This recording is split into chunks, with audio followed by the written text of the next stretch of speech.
இயேசுவின் திரு இதயமே, என் நம்பிக்கை உம்மீது வைக்கிறேன்.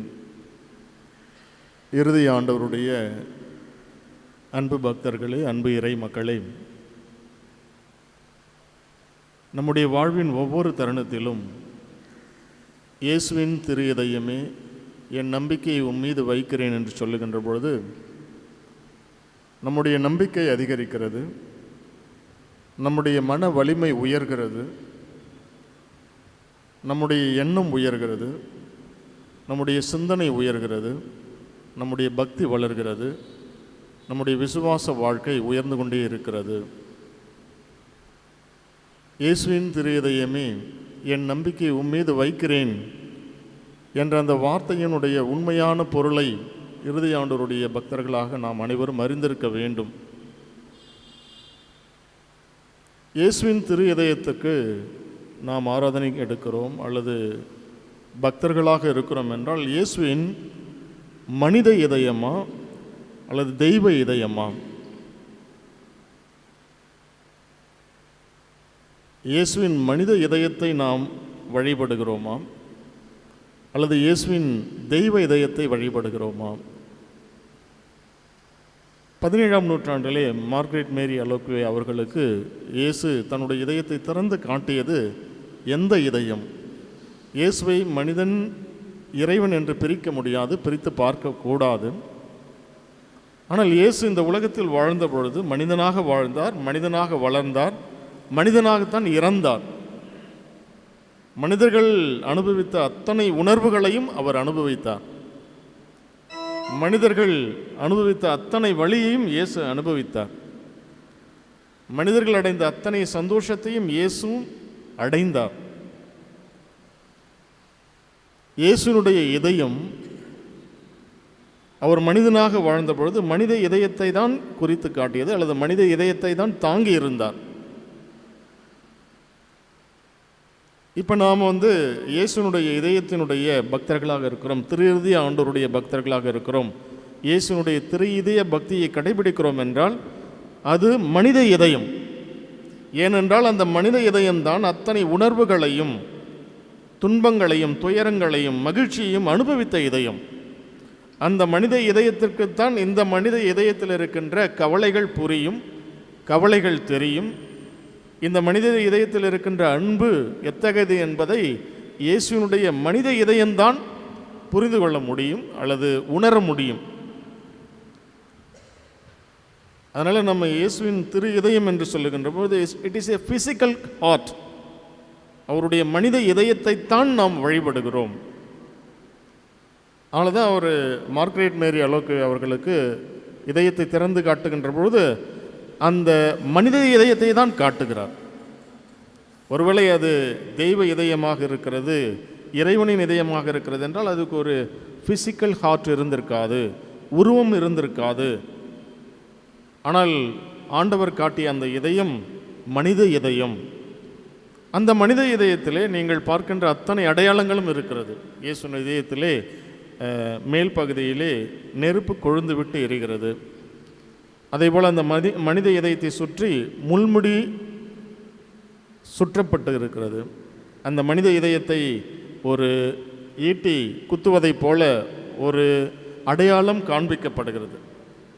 இந்த அடையாளம் எல்லாம் ஏன் காண்பிக்கப்படுகிறது என்றால், இந்த மனித இதயம் இந்த மனித குலத்தின் மீட்புக்காக, நம்முடைய மீட்புக்காக, பாவத்திலிருந்து நம்முடைய விடுதலைக்காக, சாத்தானின் ஆட்சியிலிருந்து இறையாட்சிக்கு வர வேண்டும் என்ற அந்த ஒரு நிலைக்காக இந்த மனித இதயம், இயேசுவினுடைய மனித இதயம் எப்பொழுதும் அன்பு தீயினால் பற்றி எரிந்து கொண்டே இருக்கிறது.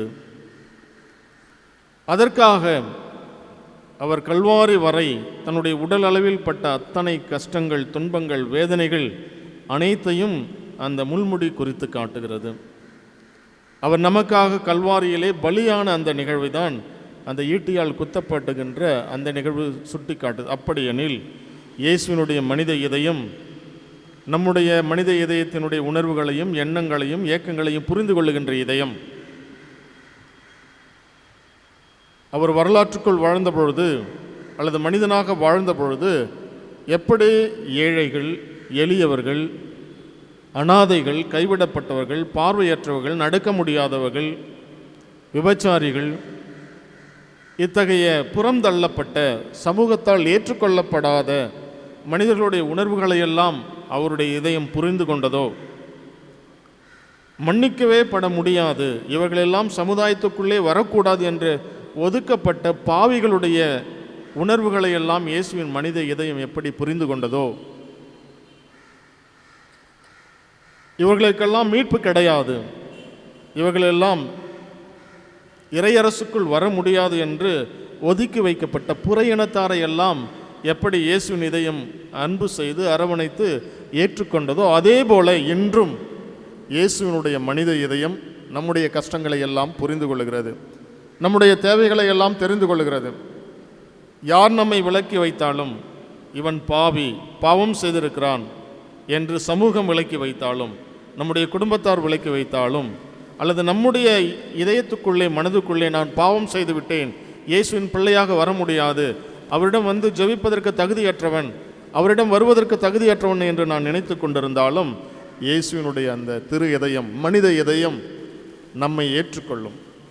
ஏனெனில் வரலாற்றில் வாழ்ந்த பொழுது, மனிதனாக இருந்த பொழுது அவர் அனைவரையும் ஏற்றுக்கொண்டார், அனைவரையும் அன்பு செய்தார், அனைவரையும் மன்னித்தார், அனைவருக்கும் வாழ்வு கொடுத்தார், அனைவருக்கும் விடுதலை கொடுத்தார், அனைவருக்கும் மீட்பு கொடுத்தார். அதை போலவே இன்றும் நம் அனைவருக்கும் அன்பை காட்டுகிறார், மன்னிப்பை கொடுக்கிறார். எந்த பாவம் செய்திருந்தாலும் நாம் பாவ சங்கீதத்தில் அறிக்கையிடுகின்ற பொழுது நம்மை மன்னித்து மீண்டும் தம்முடைய மகளாக நம்மை ஏற்றுக்கொள்கிறார். ஏனெனில் அவருடைய இதயம் மனித உணர்வுகளை சுமந்து நிற்கின்ற இதயம். பிரியமான சகோதரி சகோதரிகளே, இந்த மனித இதயத்தை தான், இயேசுனுடைய மனித இதயத்தை தான் நாம் வழிபடுகிறோம். நம்முடைய இதய அன்பிலிருந்து அல்லது நம்முடைய மனித இதயத்தில் இருக்கின்ற அன்பிலிருந்து இயேசுனுடைய அந்த மனித இதயத்தின் அன்பு ஒருபோதும் மாறுபடாது. நம்மை புரிந்து கொள்வார், நம்மை ஏற்றுக்கொள்வார், நம்மை அன்பு செய்வார்.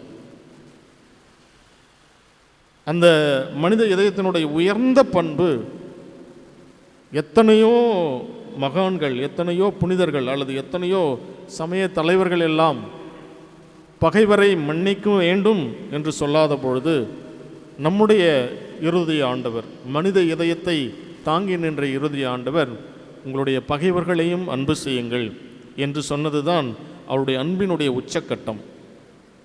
அதேபோல தன்னை சிலுவையில் அறைபவர்களையே மன்னித்து அவர்களுக்காக ஜெபிப்பது தான் அவருடைய மனித இதயத்தினுடைய உயர்ந்த உச்சமான அன்பினுடைய வெளிப்பாடு.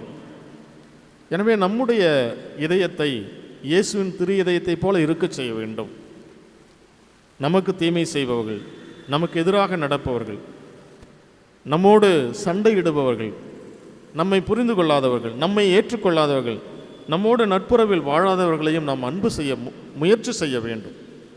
அப்போ தான் இயேசுவினுடைய இதயத்தை நாம் நம்முடைய இதயத்தில் பிரதிபலிக்கிறோம். நமக்கு எல்லா மனிதர்களுக்கும் பகைவர்கள் இருக்கிறார்கள்.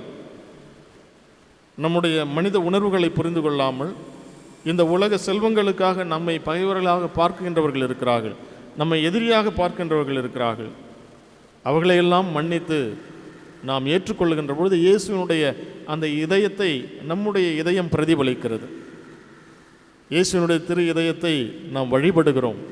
இயேசுவின் திரு இதயத்துக்கு நாம் ஆராதனை செலுத்துகிறோம். இயேசுவினுடைய திரு இதய பக்தர்களாக இருக்கிறோம். அது பெயரளவில் மட்டும் இருந்துவிடக்கூடாது. நம்முடைய மனித இதயம் இயேசுவினுடைய மனித இதயத்தை போல மாற வேண்டும். பிறருக்காக இயங்குகின்ற ஒரு இதயமாக இருக்க வேண்டும். பிறரை மன்னிக்கின்ற இதயமாக இருக்க வேண்டும். பிறரை அன்பு செய்கின்ற இதயமாக இருக்க வேண்டும். நம்மோடு இருப்பவர்களை அன்பு செய்கின்ற இதயமாக, நம்மோடு பணி செய்பவர்களை அன்பு செய்கின்ற இதயமாக, நம்மோடு குடும்பத்தில் வாழ்கின்ற அத்தனை பேரையும் அவர்கள் இருப்பதை போல ஏற்றுக்கொள்ளுகின்ற இதயமாக, சமூகத்தில் கண் தெரியாதவர்கள், நடக்க முடியாதவர்கள், பிச்சைக்காரர்கள், பாவிகள் அல்லது ரோட்டோரத்தில் வாழ்பவர்கள், யாருமே இல்லாமல் கைவிடப்பட்ட நிலையில் இருப்பவர்கள், தெருவோரத்தில் வாழ்பவர்கள், இவர்களையெல்லாம் அன்பு செய்கின்ற இதயமாக நம்முடைய இதயம் மாற வேண்டும். அப்பொழுதுதான் நாம் இயேசுவின் திரு இதயத்தினுடைய உண்மையான பக்தர்களாக இருக்க முடியும். இல்லை என்றால் பெயரளவில் இயேசுவின் திரு இதயத்தை வழிபட்டுவிட்டு உள்ளுக்குள் சாத்தானின் இதயத்தை கொண்டவர்களாக இருக்கின்ற மனிதர்களாக மாறிவிடுவோம். எனவே இந்த நாளிலே நம்முடைய ஆலயத்தினுடைய ஆண்டு பெருவிழாவை கொண்டாடுவதற்காக நவநாள் எடுக்கின்ற இந்த நாளிலே என்னுடைய இதயம் இயேசுவின் திரு இதயத்தை பிரதிபலிக்கும் என்ற ஒரு முழுமையான முடிவோடு தொடர்கின்ற பலியில் பக்தியோடு பங்கெடுப்போம். ஆமென்.